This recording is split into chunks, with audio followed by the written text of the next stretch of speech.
Close your eyes and imagine the warm golden sun rising slowly over the Nile River.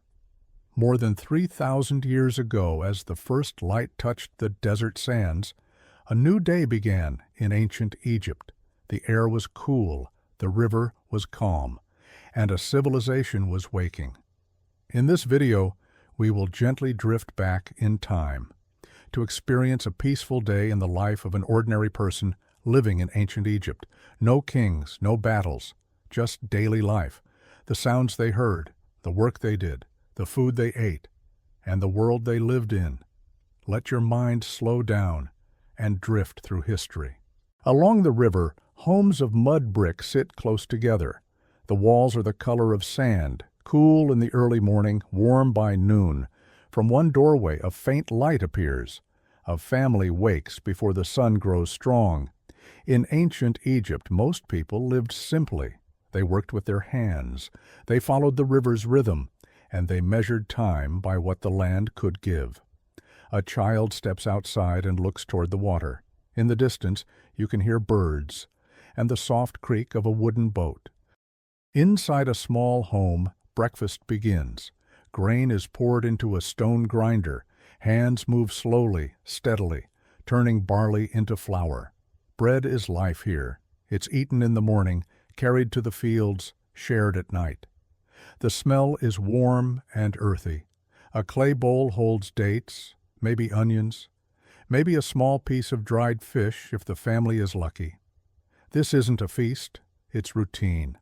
And routines are what build civilizations. Before work begins, people prepare what they need for the day. A linen cloth is adjusted around the waist. A rope belt is tied. Simple sandals are slipped on. Tools are gathered, wooden handles polished by use, stone blades, woven baskets for carrying food. Everything here has purpose. Nothing is wasted. Outside, the sun rises higher, and the village becomes louder with movement. It is time to go. A path runs beside the river. On one side, green fields drink from the Nile. On the other, the desert waits, endless and still. Farmers walk in small groups, quiet at first, saving energy for the heat. You can hear footsteps in dry earth and the water moving close by. The Nile is not just scenery, it is survival. It floods, it recedes, it leaves fertile soil behind. And because of that, the land can feed people again and again. In the fields, work begins. An ox pulls a wooden plow through dark soil. Hands guide it carefully, keeping lines straight. Seeds are scattered, water is carried. The job is steady, repetitive, almost meditative. Every harvest matters. Bread, beer, vegetables. This is what keeps a household alive. And while the work is hard, there is comfort in knowing the land, in knowing what the Nile will bring. Water must be moved carefully. Some farmers lift it from canals and channels, feeding small sections of field. The sound of water pouring is constant, small but important. In a dry land, every drop matters. A person pauses, straightens their back, and looks toward the river. It's always there, steady, promising life. And for a moment, the work feels quiet again. Not everyone farms. Some people trade. In a small market area, baskets of grain and vegetables sit in the shade. Clay pots are stacked. A fisherman brings in a catch from the river. Voices stay low, calm, familiar. People barter. Bread for fish, herbs for cloth, small tools for food.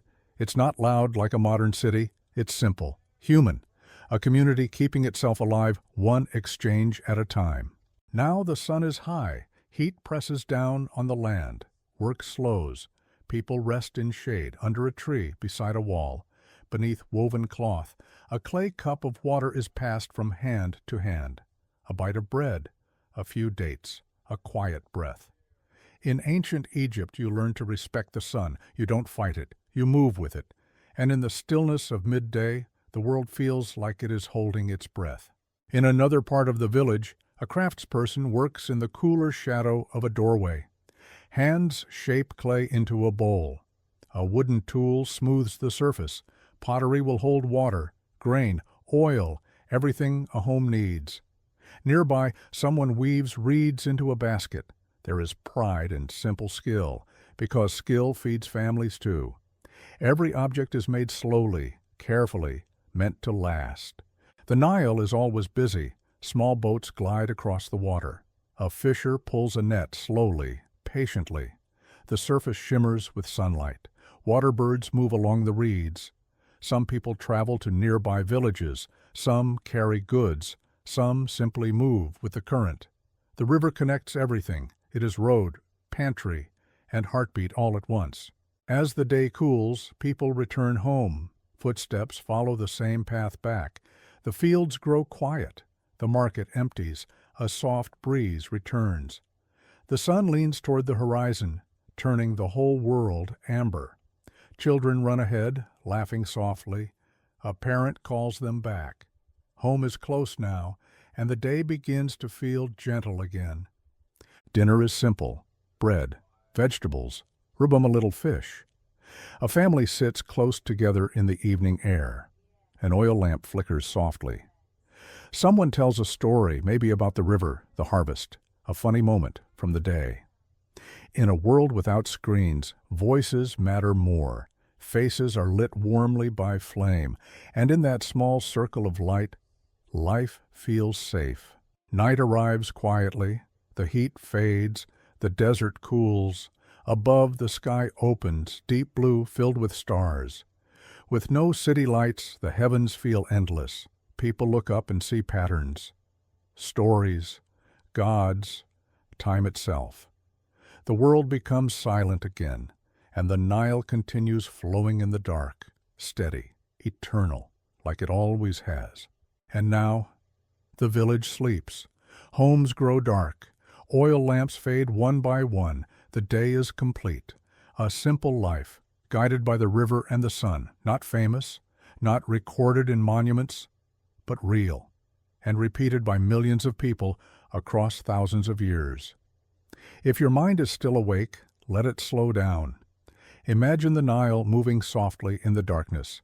Imagine tomorrow's sunrise, and allow yourself to drift through history into sleep.